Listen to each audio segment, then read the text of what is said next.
Mesdames, Mesdemoiselles et Messieurs, Tchopolaises et Tchopolais, chers Congolais et tous les citoyens du monde, merci infiniment de votre attention particulière, surtout de votre confiance. C'est le énième numéro de votre magazine de prédilection. Votre magazine d'aujourd'hui va tourner autour d'un certain nombre de questions d'actualité. Les questions d'actualité qui seront débattues avec une éminence prise, un intellectuel, un érudit que vous allez devoir découvrir sans pour autant perdre beaucoup de temps. Je vais devoir m'élever pour recevoir cette éminence prise. Il s'agit bel et bien d'une figure d'époux que vous connaissez. Bienvenue.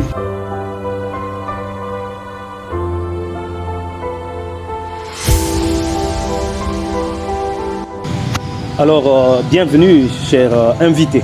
Merci beaucoup, J'aimerais que vous puissiez vous présenter devant nos téléspectateurs, nos internautes et nos fidèles auditeurs. Merci, je vous remercie de nous avoir intéressés de revenir sur ce beau plateau de notre magazine qui fait la fierté de la Grande Orientale. Alors, à titre de présentation, je suis maître Jean-Denis Longanza, avocat au barreau de la Tchopo. Je suis le président de la Fondation Amiral. Je suis congolais, je préfère le militaire senior. Ok.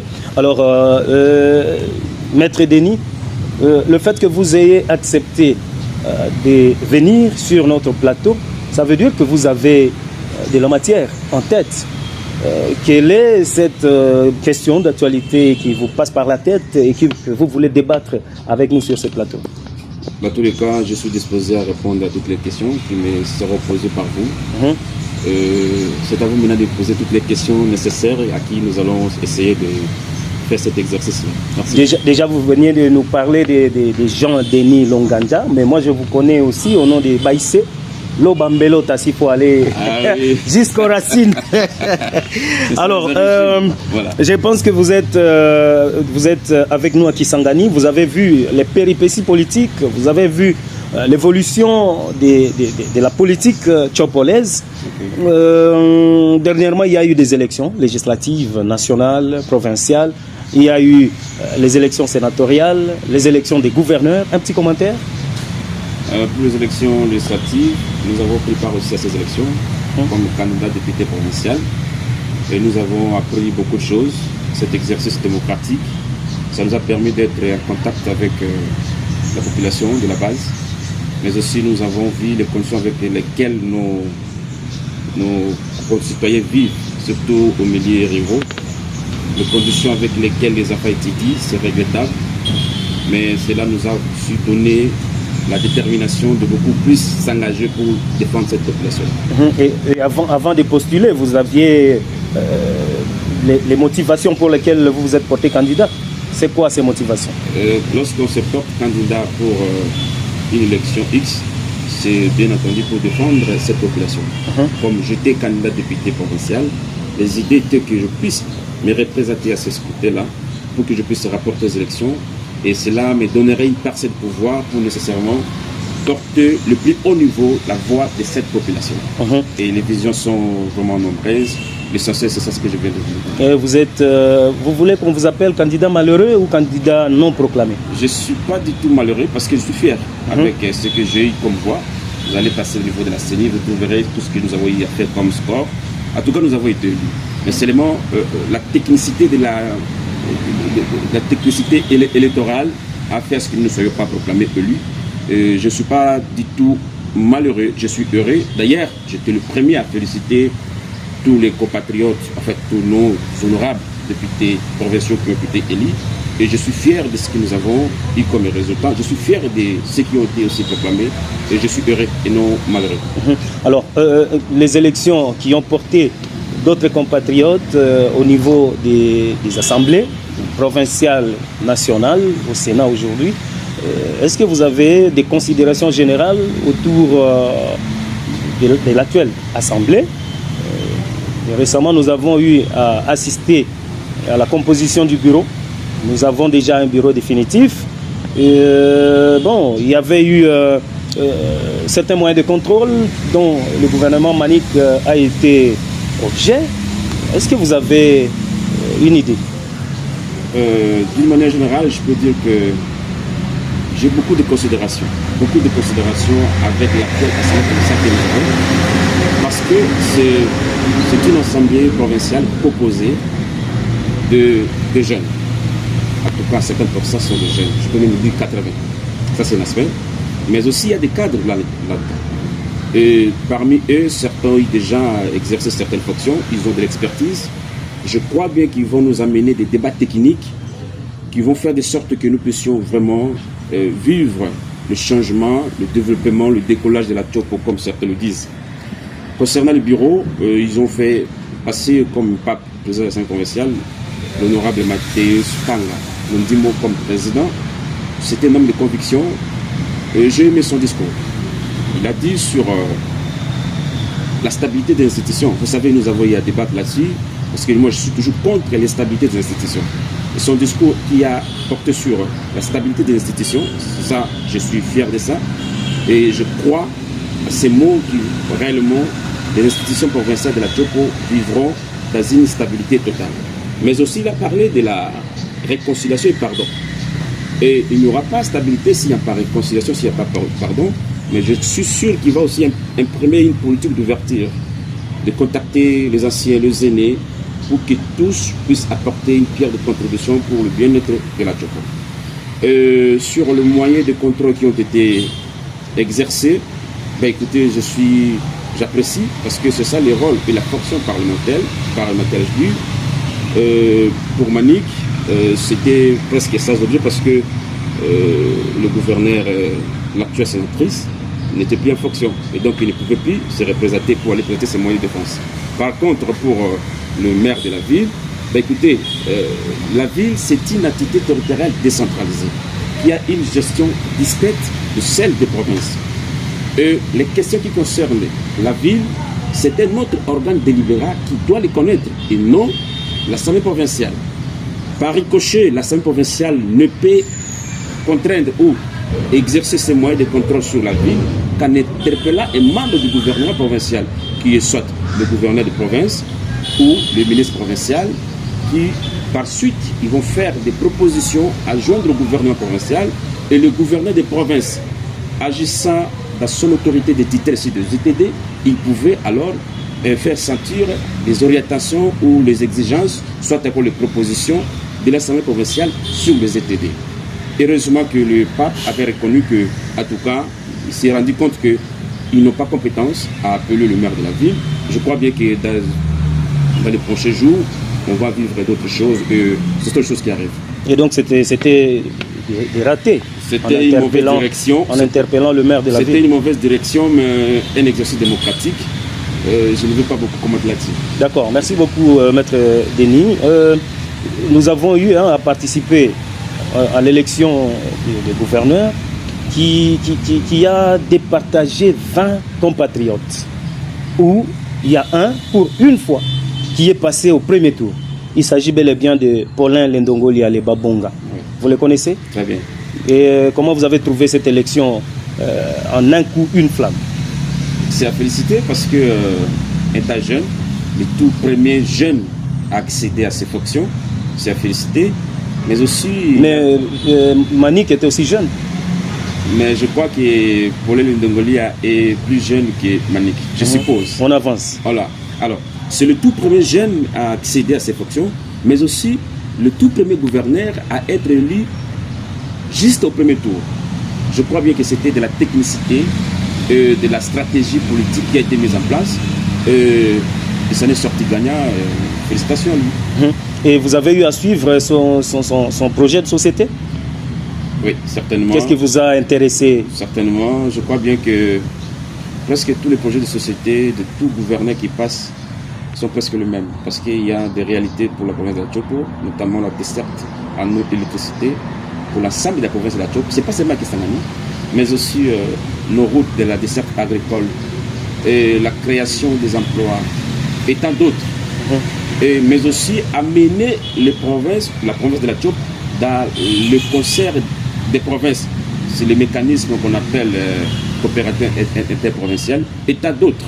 Je crois bien que son plat a été le meilleur parmi les autres candidats, parce que c'est sur base de ces plats-là, de ces projets-là qu'il a présenté, qu'il a été élu. Félicitations à lui encore une fois. Faisons, envolons-nous un peu juste à Kinshasa. Ok. Judith, première ministre, nommée par Félix Antoine Tshisekedi Tshilombo, président de la République.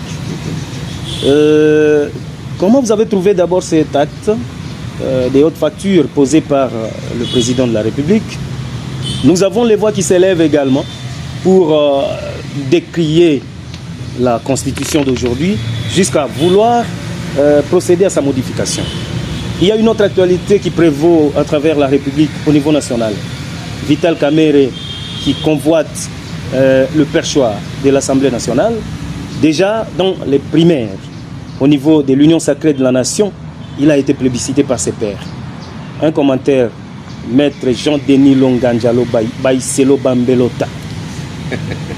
Merci pour cette série de questions. Mais avant d'y arriver, je voulais un tout petit peu revenir sur les élections de gouvernement. Vous savez, le principe démocratique veut à ce qu'il y ait plusieurs candidats, mais surtout pour ces scrutins-là de gouverner, il n'y aura qu'un seul gagnant. Je crois bien que l'actuel gouverneur élu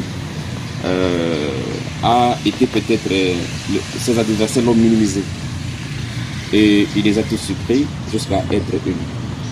Et toutes les voix qui s'élèvent en cherchant à torpiller cette élection, moi je crois qu'il faut accepter la victoire pour le temps de chacun. C'est le temps de Paulet qui a été élu. Et toutes les réclamations qui seraient revendiquées d'une manière ou d'une autre, moi je crois que c'est inopportune à ce temps.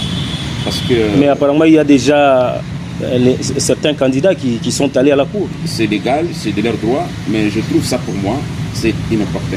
Pourquoi? Parce que la Tchopo a de sérieux problèmes et nous allons tous mettre de l'intelligence pour chercher à résoudre ces problèmes-là. Aujourd'hui, nous avons le problème de sécurité. Au-delà de ça, nous allons vraiment faire satire au niveau provincial la cohérence entre le programme gouvernemental au niveau national, mais aussi celui de la province, y compris ceux des ETD. Nous avons le problème de la sécurité. Vous savez qu'à Lubunga, ça tue. Et il y a le déplacement de la population. Et aujourd'hui, ces gens qui sont dans les différents cas de déplacés commencent à faire la mendicité. On ne sait pas 2 ans, 3 ans, ce qui cela peut nous poser. Alors, moi, je pense que j'invite donc, y compris moi, commençant par moi, d'aller dire que toutes les couches, si je peux dire comme ça, de la population tchopolaise, de chercher plutôt à trouver les solutions, à faire des propositions à la chef pour que les problèmes de la Tchoko puissent trouver solution. La justice, le contentieux, c'est bien, mais ça va aboutir à quoi? Ok. C'est inopportun. D'accord, c'est important. Pour revenir sur ce que vous avez dit. Avançons. Première ministre. Le Premier ministre a félicité. En Afrique aussi, c'est parmi les rares cas qui arrivent. Moi, je l'ai trouvé un acte d'audace pour le président de la République parce qu'il a osé. Je crois à la dame. Parce qu'on dit quelque part qu'éduquer une femme, c'est éduquer toute une nation. Je crois bien que la dame, son excellence, Judith Souminois, a été un choix prestigieux de la République. Elle est faite Premier ministre, je peux dire, pendant une circonstance exceptionnelle.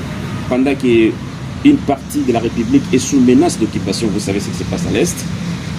Et de l'autre côté, elle doit chercher à faire la cohésion entre la nation, entre les acteurs politiques, entre les territoires. C'est pour cela, moi je souhaite à ce que son gouvernement, le gouvernement qui va être mis en place, sous son option bien entendu, soit vraiment un gouvernement qui doit tenir compte de la représentativité nationale comme la Constitution le dit. Et que ce soit un gouvernement qui va mettre beaucoup plus d'intelligence, surtout plus de jeunes, mais aussi qui puisse faire de sorte que elle puisse, parce que c'est une femme, comme j'ai dit, que éduquer une femme, c'est éduquer toute une nation, et on doit vraiment aussi miser sur la qualité de l'homme congolais. Aujourd'hui, vous voyez ce qui se passe dans les réseaux sociaux, vous voyez que l'homme congolais semble être sous-homme avec beaucoup de réserves. Et nos enfants d'aujourd'hui, comment est-ce qu'ils grandissent? Et qu'est-ce qu'elles vont devenir? Je parle de filles ou des garçons. Qu'est-ce qu'ils vont devenir demain? Je crois bien que le Premier ministre va tenir compte de ces éléments-là nous lui souhaitons toutes les bonnes chances. Et pour l'instant, on n'a pas beaucoup de commentaires parce qu'elle n'a pas encore d'action et on va la juger par rapport à ses actions sur le terrain. Deuxième aspect de ma question, la Constitution doit être modifiée selon certaines langues. Vous savez, c'est une question de la souveraineté. Et moi, la Constitution, elle n'est pas statique. Et elle peut être modifiée.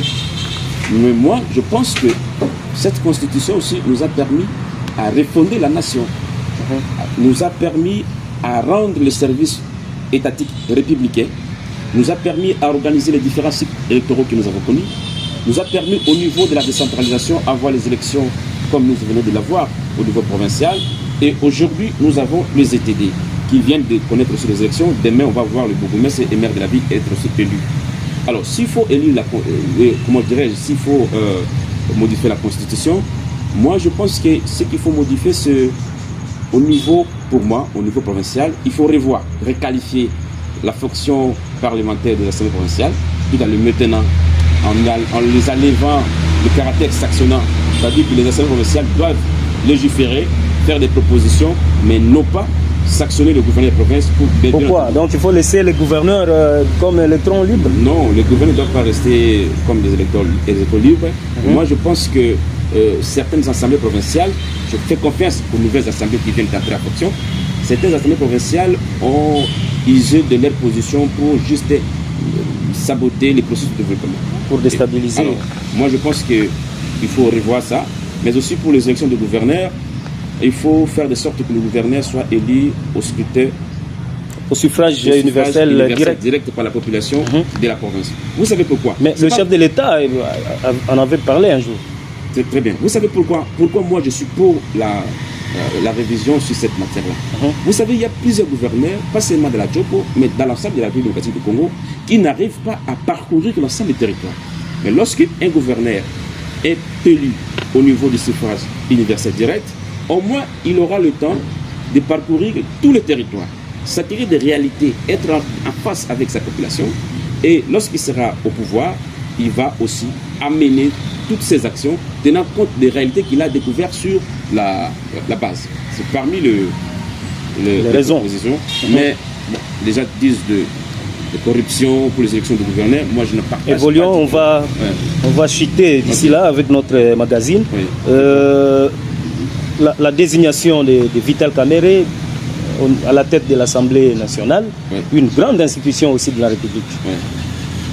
VK, c'est une personne, allais-je dire, de conviction, un intellectuel. Il a déjà géré l'Assemblée nationale, même si le voix s'élève pour dire que voilà, il serait tout.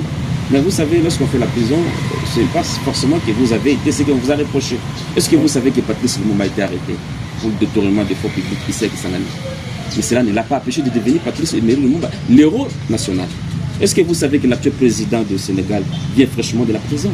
Et donc, je ne crois pas qu'on doit mettre... Vous avez oublié Mandela? Y compris.